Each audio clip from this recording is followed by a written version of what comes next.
Today's video is how to think about riding your bike when the skies are filled with smoke from wildfires. I live here in Western Canada, and when I was a kid growing up here, I don't remember any days when the skies were filled with wildfire smoke.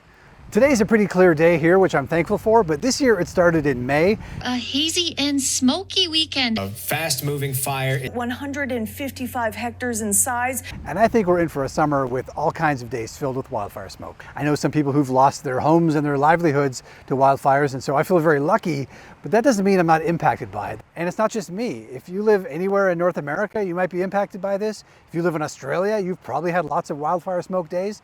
Europe, other parts of Asia, this is happening everywhere. And unfortunately, I don't think it's going away anytime soon. And if you're like me and you use your bike to get around for transportation, or if you just love riding your bike outdoors, this is starting to pose a real dilemma. For a long time, I didn't want to look into this because I was afraid of what I would learn, but it's become unavoidable. This is something we need to deal with. So the first question I wanted to look into is just how dangerous to our health is wildfire smoke? And so that's where I started. And the answer to this is, it's probably more dangerous than you think. So there's not a lot of research on the health impacts of wildfire smoke yet, but the preliminary research all kind of points to the same thing. And that's just wildfire smoke is not just air pollution from a different source. It's actually quite a bit more toxic than the same amount of air pollution from cars or industry. And here's why. When wildfires burn, they create these incredibly tiny particles in the air. These are called PM 2.5. That's particulate matter that's 2.5 micrometers or smaller. To put that in perspective, that's about 30 times smaller than a strand of human hair. That's so small that it tends to bypass all of your body's natural filters. It can go past your nose hairs, through your mucous membranes, and straight into your bloodstream. That sounds a little scary, but I was always just under the assumption that because wildfire smoke was coming from a natural source, it would probably be less toxic than stuff coming from automobiles or chemicals or factories or something like that. And that's just not the case. Wildfire smoke is filled with all kinds of crazy chemicals like benzene and formaldehyde. And these are the kinds of chemicals that when they're in your body can do a lot more damage on the cellular level than typical air pollution. And this stuff is bad for you. I'm going to spare you the gory details. Suffice to say that when scientists look at this, they tend to use phrases like prolonged exposure to wildfire smoke can increase your chance of an early death. It's not good. So what does this mean for those of us who use our bikes to get around every day and we're outside? Well, my attitude in the past on those really smoky days was just to actually power through it. And so I figured if I could get to work without coughing up a lung, I was probably fine. I mean, for years, I've fallen back on this study that I once read that looked at dozens and dozens of cities all around the world, including the most polluted ones, and found that the health benefits from riding your bike far outweighed the risks from air pollution. It actually found that even in the most polluted cities on Earth, you'd have to ride for hours and hours every day before the risks of the pollution would outweigh the health benefits of the exercise you're getting from riding your bike. Now, wildfire smoke totally changes that equation. Now, just a quick caveat here. Of course, this is all very variable. It depends on your distance from the fire, what the makeup of the smoke is, the prevailing winds, the weather, even your own body. The really tricky part with wildfire smoke is that we don't have any control over it. You know, with air pollution coming from a factory or a car, for example, we can make rules. We can change the laws to reduce certain pollutants in the air. We have no control over wildfire smoke. And as I learned more, this was all pushing me towards that inevitable question, which is, on days of wildfire smoke, should I be riding my bike? And I decided that to answer this, I needed some help. My name's Louisa Giles, and I'm an assistant professor in the School of Kinesiology at the University of the Fraser Valley. And my research area focuses on exercise, air pollution, and health. Now, this conversation gave me some great context, which I'm going to share now. And for those of you interested in the whole conversation, because it was great, I'm going to post it for members to see. But what I heard was that this is a new area with not a lot of research to guide us, but we need to be very personal and nuanced in the way we think about this. So if you're looking for a clear number that says, like, if the air quality score is at this number on this day, then you should not ride, well, you're not going to get that from this video because it's just not that simple. It's probably best if you think about this in the context of your entire life. I mean, we all want to make decisions to reduce our risk and make good benefits about our activity levels and our health. And this isn't just about wildfire smoke, it's about all the decisions we make regarding our physical health, our mental health, our activity levels, and our general overall well-being. I mean, ideally, everybody would never be exposed, right? But that's not the reality for you. And I think about, I have a decision tree in my mind about how I think about it, which I think is worth people thinking about, in that you may, ideally, everybody would stop and go inside in a HEPA filtered room. But that might collectively not be the best cost benefit analysis for you. So on really smoky days, you should probably limit your exposure. Now, here in Canada, we have something that's called an air quality health index that's put out publicly every day. In the US, they have something called an air quality index. Most countries have something like this. If you're not paying attention to this already, you probably should start. And there's no magic number on these scales, but you should probably pay attention to that number when it's getting up there, and pay particular attention to how your body reacts on those days. For me, like the smell of smoke just makes me nauseous. So if it smells smoky outside, and that's a personal level, and I don't know if it's just because that's the area that I research in, so it's all a bit psychosomatic. But anyway, if it just makes me feel nauseous, so I'll just avoid it if it smells smoky out. But for some people, it doesn't bother them. I would certainly be getting concerned as the AQHI approaches 7, 8, 9, 10. But the thing is, the evidence that's currently available, that there is very limited evidence about exercising in wildfire smoke, the end. So we have to draw on the literature that looks at exposure to air pollution in general during exercise. And on average, the benefits of exercise outweigh the effects of air pollution. But a lot of that research looks at exposures over the longer term. There is lab-based research that does acute high-level exposures, but again, it might not replicate wildfire smoke.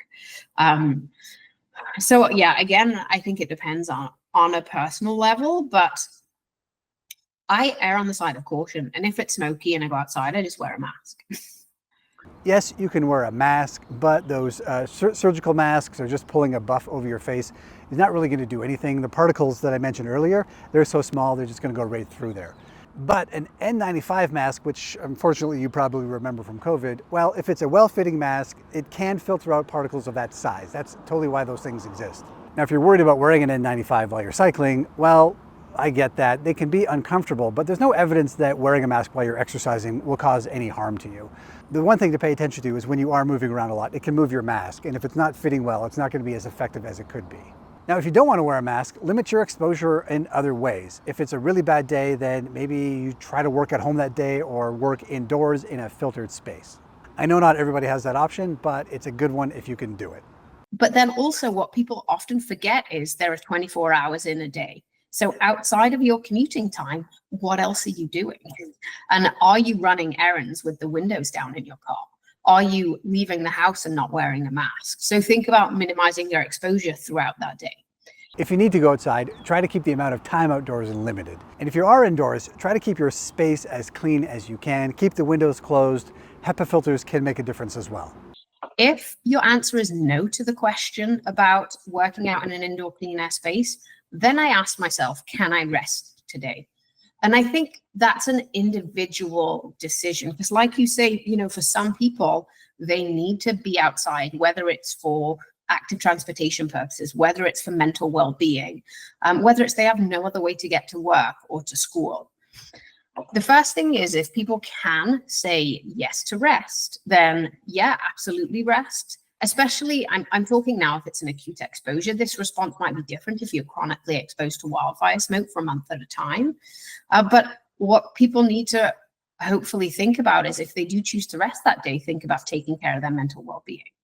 Being cooped up indoors for days and days of inactivity, especially if you're like me and you get so much benefit out of being active on your bike, that has an impact on your health as well. And if being indoors for that much time is going to have a negative effect on your mental health, well, then go outside, but take some precautions when you're out there. Just do what you can to try to minimize your risk.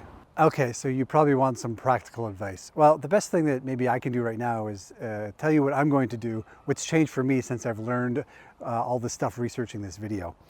So for one thing is, I'm not giving up my bike. I mean, my bike is my primary form of transportation. I get so many positive benefits from it. I just can't. I'm going to keep going, but I will be more thoughtful about when and where and how I ride it. Now, the first thing for me was making air quality reports more prominent on my phone. I just sort of got a few new apps, put them on my home screen, just so that I can see more prominently the air quality reports for those days, which I'll pay attention to when the smoke is starting to drift in. And more importantly, I'm going to see how my body is reacting at different levels, and so that will help me make better decisions in the future. I'll also probably pay a bit more attention to timing. Air quality seems to be a bit better in the mornings, and so maybe I can shift my workday a little bit earlier so I can get those rides in at that time. I'm also going to think a bit more about route planning. Now, if you're riding your bike along a busy arterial, you're going to get a lot more air pollution from all those cars, obviously. On its own, that may be fine, but when it's combined with toxic wildfire smoke in the air, that might be too much. So maybe on those days, what I'll try to do is look through those routes that are through parks or natural areas that are just minimize the sort of conventional air pollution as much as possible. Now, Dr. Hiles has done some really interesting research also about the intensity of exercise in air polluted environments as well. And what she said is there's not a lot of evidence right now that more intensive exercise is worse for you when you're in a polluted environment. And that's another thing to think about. You may not want to slow yourself down. She actually told me that riding more intensely and quicker may get you out of that toxic environment more quickly, which may be a good thing. So don't stress too much about the rigorousness of your exercise. And if I absolutely must ride when air quality is questionable, I'm going to try wearing an N95 mask. To be honest, I don't love it. It's not that comfortable, but this is about reducing your risk, not risk elimination, and any little bit helps. And on those really terrible days, I'll probably be a bit more conscious about trying to work at home or staying indoors whenever I can. Now, one of the things that breaks my heart about this whole situation too is the idea that you might have to leave your bike at home, and if you need to get around, get in your car. Because obviously automobiles have a lot to do with how we got ourselves in this mess in the first place. So public transit is obviously a better option. But again, you know, this is your life. You need to make decisions for yourself. Look, I wish I had some easy answers here, but the reality is that wildfire smoke poses a real challenge to those of us who use our bikes to get around for transportation. One good piece of news is that for the most part, this is a temporary condition in most cases. Wildfire smoke does tend to clear up after a few days or a few weeks, and hopefully that continues to happen. Maybe the best advice for any of us is don't be a hero. If the air is hazy, if you can smell smoke, if the air quality index is getting up there, then take some precautions, do some things to lower your exposure. To be honest, I'm probably going to struggle to take my own advice on this, but taking some precautions to lower my risk is probably worth it in the long run. Anyway, thanks for watching this whole thing. This is all new, so I'd love to hear what you think. Share your thoughts down below, and I'll see you next time.